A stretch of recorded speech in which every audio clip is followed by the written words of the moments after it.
Hi everyone, welcome to a quick layout video.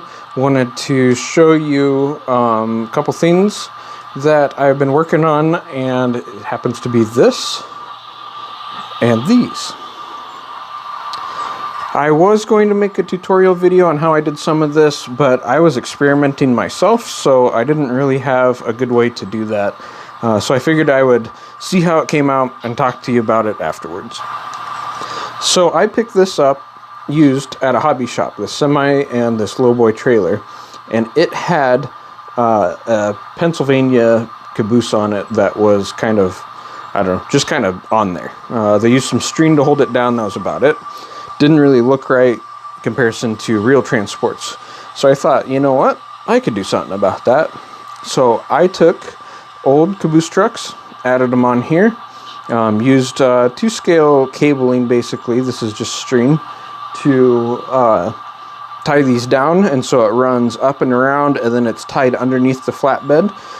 Use some of these wood blocks just to help give it some support, and I don't think you can see it very well, which is good, but there's actually white glue that is holding the axles in place so that it doesn't really move around. But if I want to, I can take it off.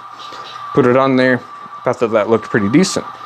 But then I was like, you know, we need something for the caboose itself. This isn't quite the right size. It's a little too small. So let's do something about that. So on Colts 3D is a designer called CKO. If you haven't looked him up, I highly recommend that you do. He does some amazing 3D prints and designs, and this semi happens to be one of them. I printed 2 just to be on the safe side. So I got this off of him. Full interior, super nice detail. Printed it, painted it, added the windshield myself using the clear styrene, 0.010 millimeter thick, so 1/10 of a millimeter, and did all the painting myself, and it came out beautiful. Needed something right to pull this. This is a trailer that I also found at the same hobby shop I got the lowboy and semi from, and thought, you know, this fits perfectly for the caboose. So here we have Chicago Northwestern caboose. I added blocking for support structure underneath where the trucks would normally go, and then used scale chain. This is 1 millimeter chain you can pick up from your craft store. You can even weather it if you want. I didn't this time around, but you can weather it. And basically tied it to the same string that's on this, and put it through holes that I drilled on the bottom. You can see some of the open holes there that I left.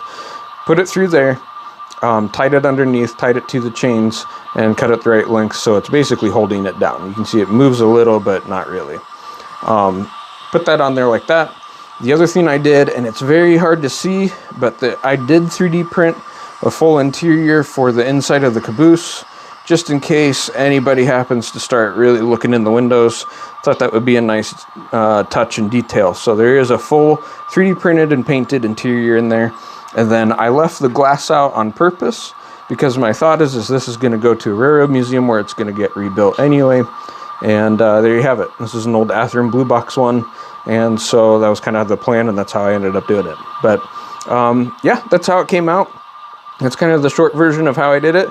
If there's anything you guys are curious about, let me know. I'm going to take the link for the designer and for these trucks right here, and put them down below in the description, and that way if you guys want to go do it yourself, you can. But you can see that those came out absolutely beautiful. Lots of nice details. I love the tire tread on it, and just how it looks in general. I had an issue when I 3D printed with the way I did my curing, where I got a little bit of a warp to it, so ignore that. You can see this one has this warp where the rear kind of goes up. That's my own fault. That's not the design, that's me. One other quick update since we're talking about 3D prints.